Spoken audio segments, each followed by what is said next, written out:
दोस्तों नमस्कार। Z plus में आपका स्वागत है। आज बात करेंगे कि यदि लोकसभा और देश की विभिन्न विधानसभाओं के चुनाव साथ साथ कराए जाएं तो क्या यह संभव होगा, इसमें क्या दिक्कतें आएंगी, फायदे क्या होंगे। दोनों के अलग अलग चुनाव कराने से, जैसा कि अभी हो रहा है, नुकसान क्या होगा। आज एक और बात करेंगे कि अगर राज्य विधानसभाओं के चुनाव में प्रधानमंत्री, केंद्रीय मंत्री, सांसद अगर ये लोग चुनाव प्रचार ना करें तो क्या इससे कुछ फायदा होगा या क्या हो सकता है। एक बड़ा सवाल यह भी है कि लोकसभा और तमाम विधानसभाओं के चुनाव साथ साथ कराने के पीछे इरादे क्या हैं, कुछ और मंशा तो नहीं है। दोस्तों, 1 सितंबर 2023 को केंद्र सरकार ने पूर्व राष्ट्रपति श्री रामनाथ कोविंद के नेतृत्व में एक 6 सदस्यों का पैनल गठित किया। यह परीक्षण करने के लिए कि क्या लोकसभा, राज्य विधानसभाओं और स्थानीय निकायों का चुनाव एक साथ कराया जा सकता है। 3, और यदि यह संभव हो तो इस संबंध में क्या जरूरी कदम हो सकते हैं।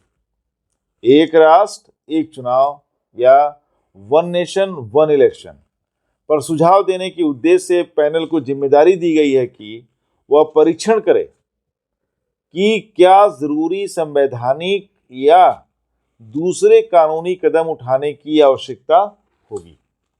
पैनल को यह भी देखना होगा कि क्या प्रस्तावित संशोधनों के लिए देश के आधे विधानसभाओं की सहमति भी लेनी होगी, वो भी जरूरत होगी, जैसा कि संविधान की धारा 368 में दिया गया है। उसके अनुसार पूर्व राष्ट्रपति श्री रामनाथ कोविंद के अलावा उसमें सदस्यों के नाम हैं गृह मंत्री अमित शाह उसके सदस्य हैं, गुलाम नबी आज़ाद, एन.के. सिंह, सुभाष कश्यप, हरीश साल्वे, संजय कोठारी।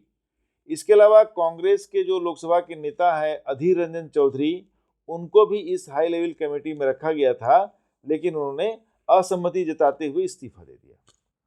2029 के चुनाव तक एक राष्ट्र एक चुनाव को कैसे लागू किया जाए, इसका संपूर्ण खाका तैयार करने के लिए, रोड मैप तैयार करने के लिए पैनल ने भारतीय विधि आयोग यानी लॉ कमीशन ऑफ इंडिया के साथ 25 अक्टूबर को मंत्रणा की गहन बैठक की और व्यापक विचार विमर्श के लिए 6 राष्ट्रीय पार्टियों और 33 राज्य स्तरीय पार्टियों, राज्य के स्तर की पार्टियों को पत्र लिखकर उनके सुझाव आमंत्रित किया गया है।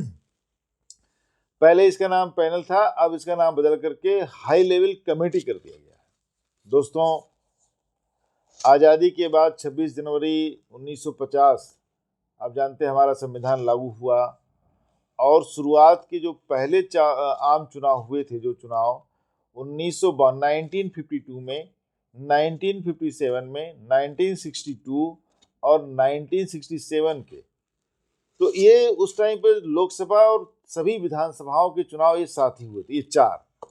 उस समय कांग्रेस पार्टी सत्ता में थी केंद्र में और अधिकांश राज्यों में, ऑलमोस्ट सभी में। 1969 में क्या हुआ, कांग्रेस पार्टी का विभाजन हो गया और राजनीतिक कारणों से पूर्व प्रधानमंत्री श्रीमती इंदिरा गांधी ने लोकसभा का कार्यकाल 1 साल के लिए बढ़ा दिया। अब क्या हुआ, जिसके परिणाम स्वरूप लोकसभा और राज्य विधानसभाओं के चुनाव अलग अलग हो गए। तो ऐसा नहीं कि नया हो रहा है, ये पहले हो चुका है। देखा जाए तो आज भी लोकसभा और 4 राज्यों आंध्र प्रदेश, उड़ीसा, अरुणाचल प्रदेश और सिक्किम के चुनाव एक साथ ही होते हैं। 2014 में सत्ता में आने के बाद बीजेपी ने लोकसभा और राज्य विधानसभाओं के चुनाव साथ साथ कराने का मुद्दा जोर शोर से उठाया। इसके बाद 2017 में नीति आयोग ने इस मुद्दे को पूरी ताकत के साथ समर्थन दिया, पूरी मजबूती से। अगले साल राष्ट्रपति श्री रामनाथ कोविंद ने संसद के दोनों सदनों के संयुक्त अधिवेशन को संबोधित करते हुए लोकसभा और राज्य विधानसभाओं के चुनाव साथ साथ कराने की आवश्यकता पर बल दिया। उन्होंने सभी राजनीतिक पार्टियों से इस प्रस्ताव पर व्यापक चर्चा, विचार विमर्श करने का आह्वान किया। दोस्तों, 30 अगस्त 2018 को लॉ कमीशन ऑफ इंडिया ने इस प्रस्ताव की तमाम संवैधानिक और कानूनी पक्षों पर गौर करने के बाद एक रिपोर्ट प्रस्तुत किया। 15 अगस्त 2019 को स्वतंत्रता दिवस के संबोधन में प्रधानमंत्री मोदी ने भी लोकसभा और राज्य विधानसभाओं के चुनाव साथ साथ कराने के प्रस्ताव को दोहराया, जोर दिया। अभी हाल ही में भारतीय विधि आयोग ने एक रिपोर्ट प्रकाशित करके पूरे देश के लिए एक मतदाता सूची तैयार करने की संभावनाओं पर जोर दिया। दोस्तों, क्या फायदे होंगे यदि लोकसभा और राज्य विधानसभाओं के चुनाव साथ साथ कराए जाएं? आइए देखते हैं।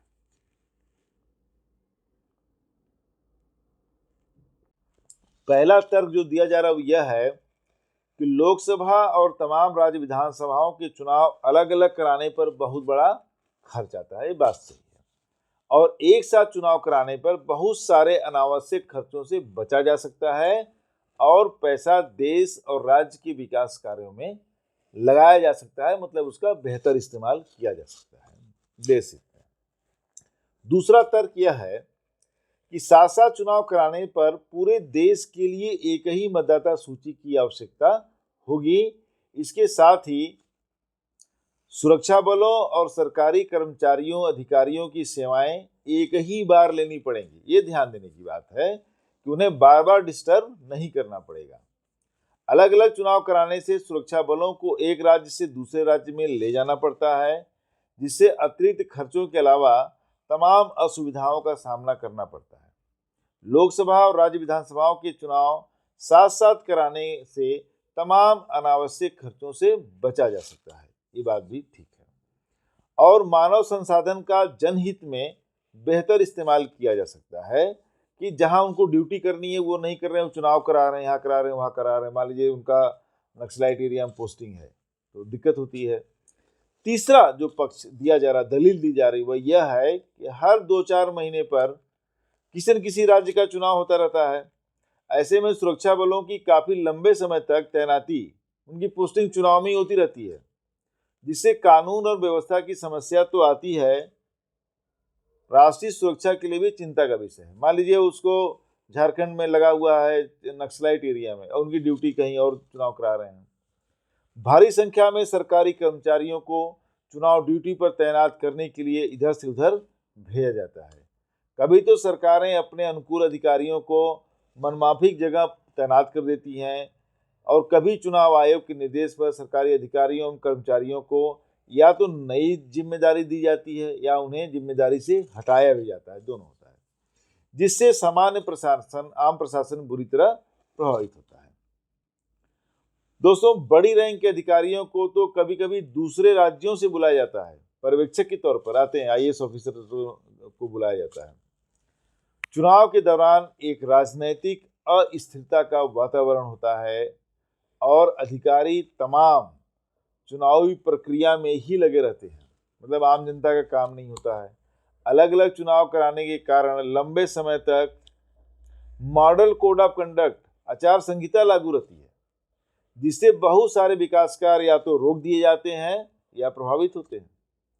आचार संहिता के दौरान नई परियोजनाओं की घोषणा ही नहीं की जा सकती, और कई बार तो पहले से चल रही परियोजनाओं पर भी विराम लग जाता है, रोक दिया जाता है। इसके अलावा चुनावी फायदे के लिए राजनीतिक दल लोक लुभावने योजनाओं की घोषणा में लग जाते हैं, जिससे व्यापक एवं दीर्घकालीन योजनाओं की उपेक्षा होती है। तुरंत का ये माफ कर देंगे, वो माफ कर देंगे, ऐसा कर देंगे। इससे राज्यों के राजकोष पर प्रतिकूल दबाव पड़ता है, सिलेंडर सस्ता दे देंगे, इस तरह। पांचवा, एक राष्ट्र एक चुनाव की व्यवस्था। राजनीतिक दलों द्वारा चुनावी फायदे के लिए बढ़ते अलगाववादी राजनीति जैसे क्षेत्रवाद, जातिवाद, संप्रदायवाद पर प्रभावी अंकुश लगाएगा, ऐसा विश्वास किया जा रहा है। एक ही चुनाव की प्रक्रिया के कारण राष्ट्रीय महत्व के मामलों को चुनावी मुद्दा बनाने में मदद मिलेगी, जो कि व्यापक स्तर पर है कि राष्ट्र का हित किसमें है। अंत में यह भी कहा जा सकता है कि बहुत सारे चुनाव जनता के लिए उबाऊ हो जाते हैं, रोज ही चुनाव हो रहे हैं, जिसके परिणाम स्वरूप मतदान प्रतिशत या तो स्थिर रहता है या पिछले चुनाव से कम हो जाता है। दोस्तों, अब आते हैं कि दूसरे पक्ष पर कि क्यों लोकसभा और राज्य विधानसभाओं के चुनाव साथ साथ नहीं होने चाहिए, जो ये दलील दी जा रही है। पहली बात, केंद्र सरकार की इस पहल को देश की संघीय ढांचे फेडरल स्ट्रक्चर के विरुद्ध बताया जा रहा है। कहा जा रहा है कि सरकार ने पैनल गठित करने से पहले राज्य सरकारों से, खासतौर पर गैर भाजपा मुख्यमंत्रियों से कोई विस्तृत सलाह मशविरा नहीं किया। दूसरा, परंतु महत्वपूर्ण पक्ष यह है कि लोकसभा और तमाम राज्य विधानसभाओं के चुनाव साथ साथ कराने पर सिर्फ राष्ट्रीय मुद्दे ही छाई रहेंगे, राष्ट्रीय मुद्दों पर ही बहस चर्चा होगी, इसमें स्थानीय और क्षेत्रीय मुद्दे कहीं खो जाएंगे। ये बात ठीक है।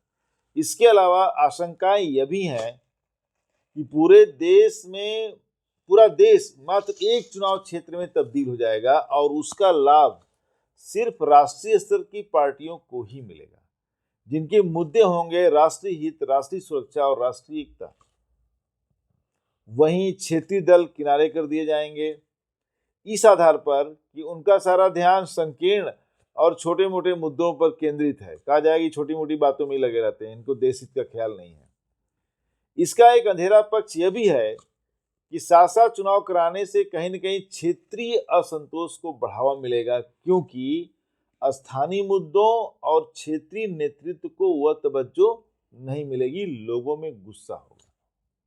तीसरा पक्ष यह है कि जहां तक अनावश्यक खर्चों से बचने की बात है, तो यह समझना चाहिए कि साथ साथ चुनाव कराने के लिए भारी संख्या में इलेक्ट्रॉनिक वोटिंग मशीन ईवीएम्स को और वीवीपैट मशीन्स को भी खरीदना पड़ेगा। इसके अलावा पूरे देश का चुनाव एक साथ होगा तो उतनी ज्यादा मशीनों की जरूरत होगी। इसके अलावा द्विवार्षिक चुनाव, विधान परिषद, राज्यसभा के साथ साथ उपचुनाव तो कराने ही पड़ेंगे और उसके खर्च भी आएंगे, इसको तो अवॉइड हो ही नहीं सकता। जब उपचुनाव तो आएगा, कोई कुछ हो गया तो चुनाव होगा। चौथा, परंतु बहुत ही महत्वपूर्ण है, भारत में राजनीतिक चेतना अभी भी बहुत कम है। लोग अपने वोट या मताधिकार का महत्व और भी बेहतर समझ सकें, इसलिए बार बार चुनाव होने का अपना शैक्षणिक मूल्य है या एजुकेशनल वैल्यू है। चुनाव असल में मतदाताओं को और अधिक जागरूक होने का अवसर प्रदान करते हैं। मतदाता जितना ज्यादा अपनी वोट का महत्व समझेगा, उतना ही ज्यादा देश का लोकतंत्र मजबूत होगा। धन बचाने के और भी दूसरे कारगर तरीके निकाले जा सकते हैं, पर लोकतंत्र का मजबूत होना ज्यादा जरूरी है। हमारा लोकतंत्र मजबूत होगा तो राष्ट्र मजबूत होगा। इसके साथ यदि देश में कहीं भी चुनाव होने वाले हैं तो इसका डर केंद्र सरकार और राज्य सरकारों पर अंकुश का कार्य करेगा। मतलब डर रहेगा ना कि अगर हम कुछ ऐसा काम करेंगे, जनता नाराज होगी तो हमें वोट नहीं देगी, तो इस तरह से वह अंकुश का कार्य करता है, उन पर नियंत्रण रखता है और सरकारों के मनमाने तरीकों पर नियंत्रण लगेगा। सरकारों को जवाबदेही के लिए तैयार रहना पड़ेगा। रही बात कड़े फैसले लेने की, कभी कभी कहा जाता है कि बार बार चुनाव के नाते सरकारें कड़े फैसले नहीं ले पाती, खासतौर से केंद्र सरकार। तो यदि केंद्र सरकार के फैसले कड़े होने के बाद भी जनता के व्यापक और दीर्घकालीन हित में है और सरकार इस संबंध में उचित संवाद कर पा रही है, अपनी बात लोगों तक पहुंचा पा रही है, तो जनता वोट देगी, इसकी चिंता नहीं करनी चाहिए, जो मेरा ख्याल है। अलग अलग चुनाव कराने के कुछ और फायदे हैं, जैसे स्थानीय और क्षेत्रीय मुद्दे अलग होंगे, राष्ट्रीय मुद्दे अलग होंगे, जिससे मतदाताओं को निर्णय लेने में सुविधा मिलेगी। साथ साथ चुनाव कराने से बेहतर होगा कि चुनाव में प्रयुक्त धन बल और बाहुबल पर प्रभावी नियंत्रण के प्रयास किए जाएं, जो ज्यादा जरूरी है। चुनाव अभियान की लंबी समय सीमा कम की जाए, बंगाल में चल रहा था बहुत लंबे, 1 महीने से ज्यादा। इसके अलावा और भी गंभीर आशंकाएं हैं, जैसे कि यदि एक बार चुनाव हो गया और सरकार बन गई, ये इंपॉर्टेंट है, अगला वोट डालने का मौका 5 साल बाद ही आएगा। इस दौरान सरकार की जनता के प्रति कोई जवाबदेही नहीं होगी, कोई चुनाव नहीं होने वाला है। यदि सरकारें मनमाना करने लगें तो उन पर जनता का कोई अंकुश नहीं रहेगा, 5 साल तक कोई कुछ कर नहीं पाएगा। जब 5 साल बाद चुनाव आएगा तब हो सकता है कुछ ऐसे भावनात्मक मुद्दे उछाल दिए जाएं और जनता का वोट बटोर लिया जाए, कुछ हवा उड़ा दिया और जनता भावुक होती है, दे दिया। जनता भावुक होती है, बात मानना होगा, और उसकी भावनाओं को भड़काना आसान होता है, आप सभी जानते हैं। इस तरह 5 साल कुछ न कर पाने के बाद भी, कुछ नहीं किया 5 साल, और चुनाव के टाइम पर भावनाओं को भड़का करके वोट हासिल कर लिया, सत्ता पर अगले 5 साल के लिए काबिज हो गए।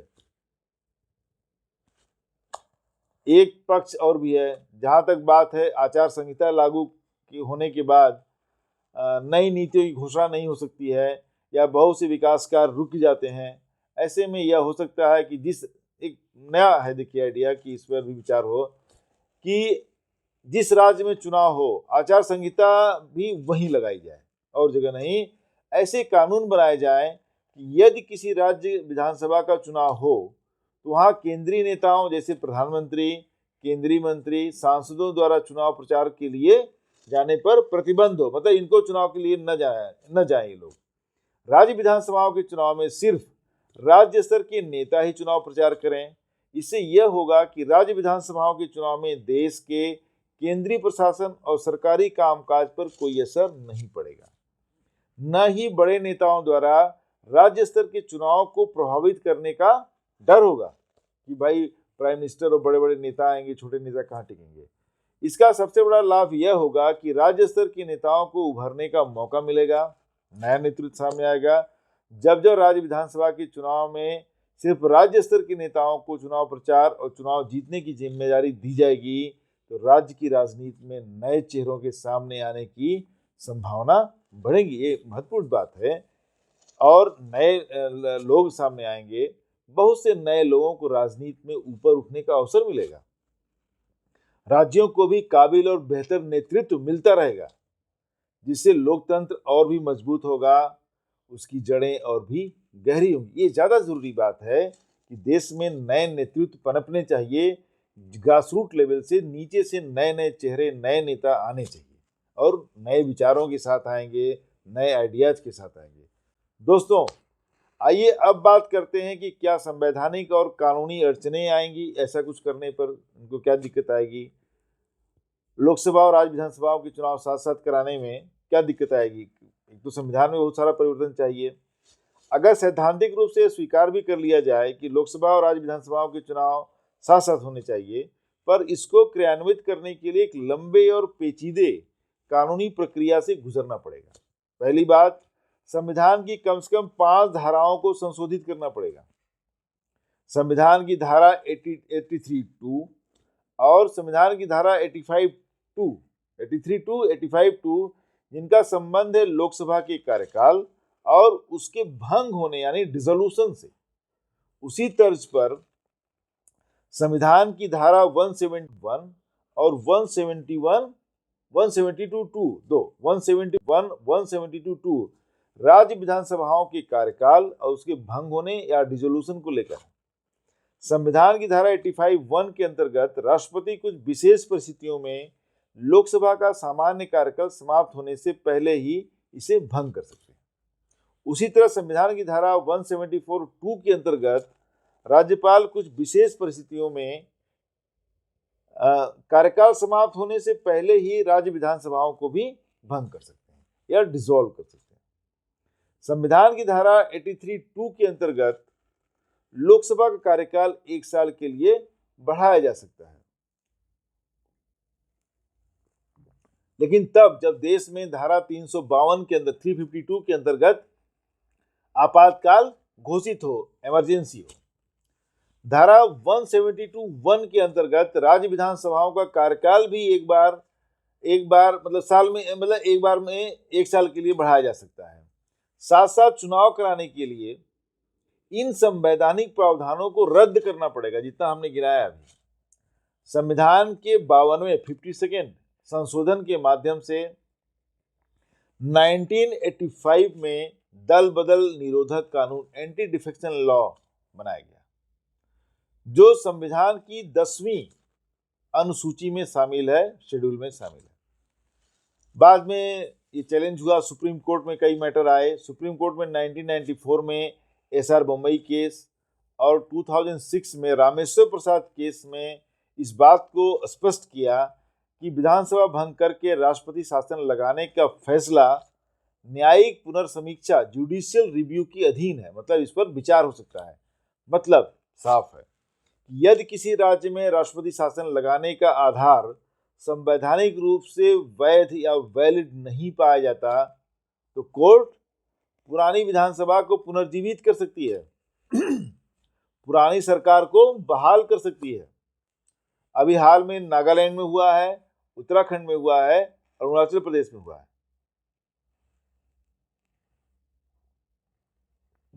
इसके अलावा इन सारे संशोधनों को संविधान की धारा 368 के अंतर्गत करने के लिए संसद के दोनों सदनों लोकसभा और राज्यसभा में अलग अलग विशेष बहुमत यानी 2/3 बहुमत की आवश्यकता होगी और कम से कम देश की आधी राज्य विधानसभाओं के अनुमोदन की जरूरत पड़ेगी। समस्या कहाँ है? ये है कि आज की तारीख में किसी भी पार्टी को राज्यसभा में साधारण बहुमत तक हासिल नहीं है और तमाम राज्यों में अलग अलग पार्टियों की सरकारें हैं। उनमें से ज्यादातर इस तरह के संविधान संशोधनों के खिलाफ है। शंका है लोगों को।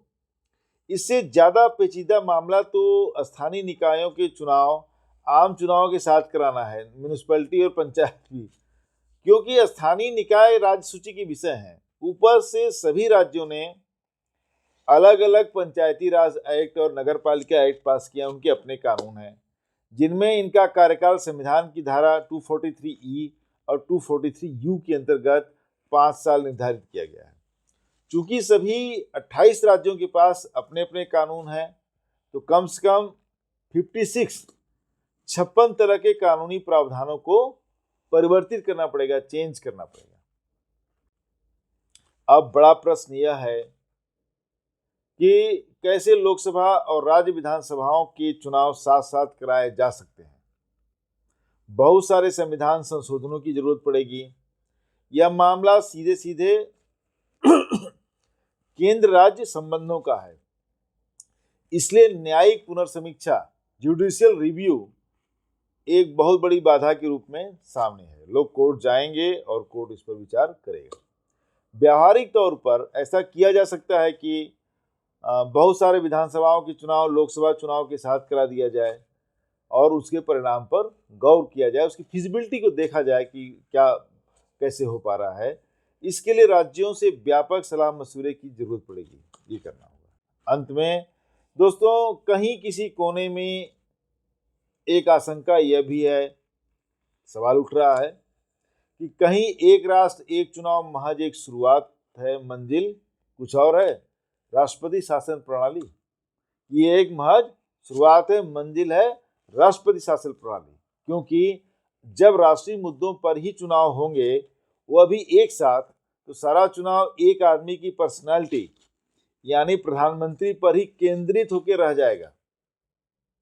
कालांतर में एक व्यक्ति की लोकप्रियता अंततः उसको एक तानाशाह के रूप में स्थापित कर सकती है, जैसे रूस के राष्ट्रपति पुतिन साहब हैं। यदि ऐसा हुआ तो न ही लोकतंत्र रहेगा, न ही चुनाव का कोई मतलब होगा।